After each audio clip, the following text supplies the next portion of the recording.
إن تدخلت في سياسة دولة أجنبية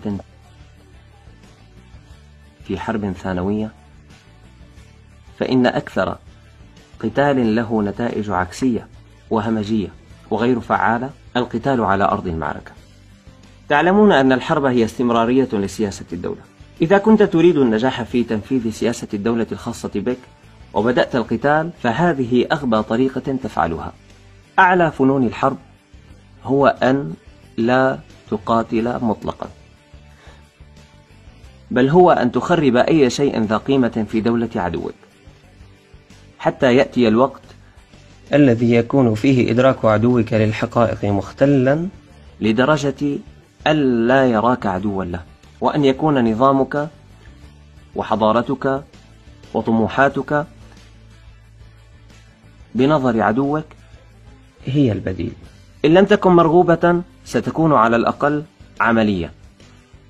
اللون الأحمر أفضل من الموت، وهذا هو الهدف النهائي، آخر مراحل التخريب. بعدها يمكنك إسقاط عدوك بسهولة دون أن تطلق طلقة واحدة إن كان التخريب ناجحا. بكل بساطة هذا هو التخريب. ما هو التخريب؟ ببساطة يتكون من 4 مراحل زمنية محكمة. إذا بدأنا من هنا وذهبنا بهذا الشكل الزمني، وهذه هي نقطة البداية، هي عملية تسمى ببساطة إسقاط الأخلاق. المعنى يوضح نفسه.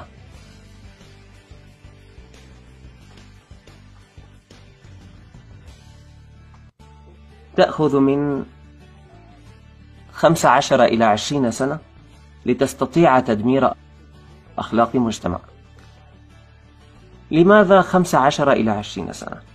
هذا هو الوقت الكافي لتعليم جيل واحد من الطلاب أو الأطفال، جيل واحد، مرحلة حياة شخص كائن بشري، المرحلة المكرسة للدراسة لتشكيل المنظور الإيديولوجي الشخصي، لا أقل ولا أكثر.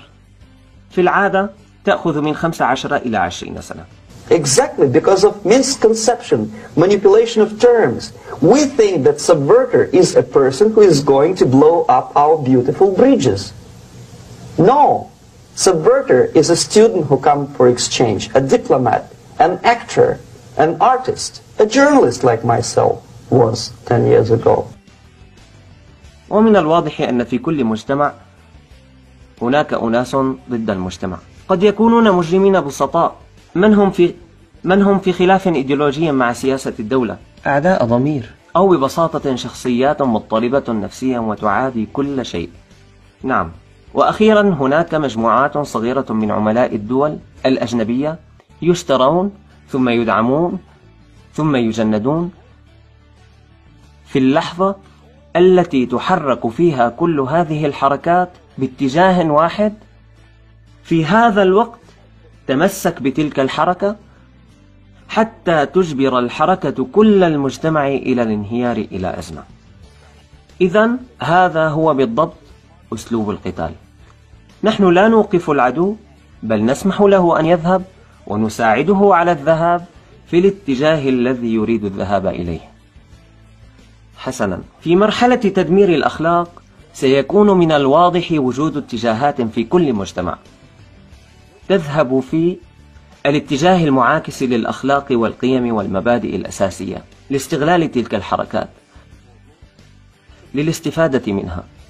هو الغرض الأساسي لمسبب التخريب. لذا لدينا الدين، ولدينا التعليم، ولدينا الحياة الاجتماعية، ولدينا هيكل السلطة، ولدينا نقابات العمال، وأخيرا لدينا القانون والنظام.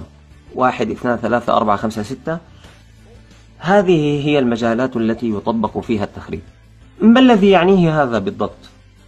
إن تم تدمير الدين أو استهزئ به أو استبدل بطوائف وعبادات ومعتقدات مختلفة والتي تهم الناس، سواء كان الدين ساذجا أو بدائيا لا يهم، طالما أنهم في الأساس تقبلوا أن العقيدة الدينية تتآكل ببطء وتمشي بعيدا، عن الهدف السامي للدين، وهو أن يبقى الناس على اتصال بخالق عظيم، هذا يخدم الهدف.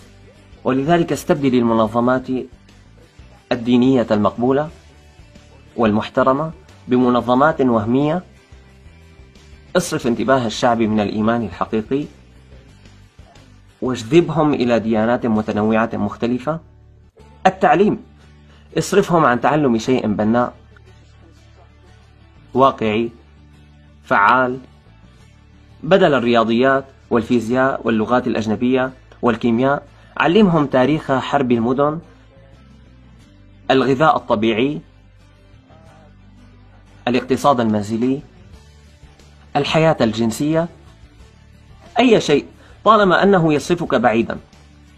نعم، الحياة الاجتماعية، استبدل المنشآت والمنظمات التي أسستها التقاليد بمنظمات وهمية.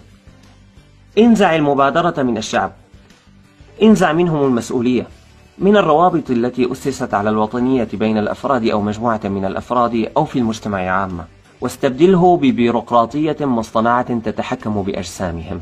يمكن إيقاف مرحلة تدمير الأخلاق هنا، استيراد وتصدير كليهما، وهذا يحتاج خطوة واحدة، شيئا مهما جدا. لا تحتاج لطرد كافة عملاء KGB من العاصمة واشنطن. الأكثر صعوبة وأبسط جواب في نفس الوقت للتخريب أن توقفه هنا وحتى قبل هنا، بإرجاع المجتمع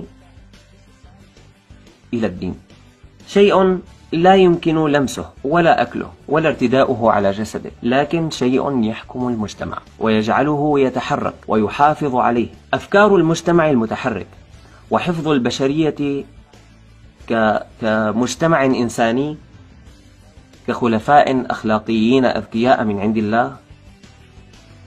قد لا تستطيع جميع هذه التقنية المعقدة والحواسيب أن تمنع المجتمع من التفكك والزوال في نهاية المطاف. لا تحتاج لأن تقنص أحدا، ولا تحتاج أن توجه صواريخ على فارس وصواريخ كروز على المقر الرئيسي لأندروبوف. ببساطة يجب أن تمتلك الإيمان وأن تمنع التخريب، وبمعنى آخر أن لا تكون ضحية التخريب. لا تحاول أن تكون مثل الذي في قتال الجودو، تحاول تحطيم عدوك وعدوك يمسك بيدك. لا تضرب هكذا، بل اضرب بقوة روحك وتفوقك الأخلاقي.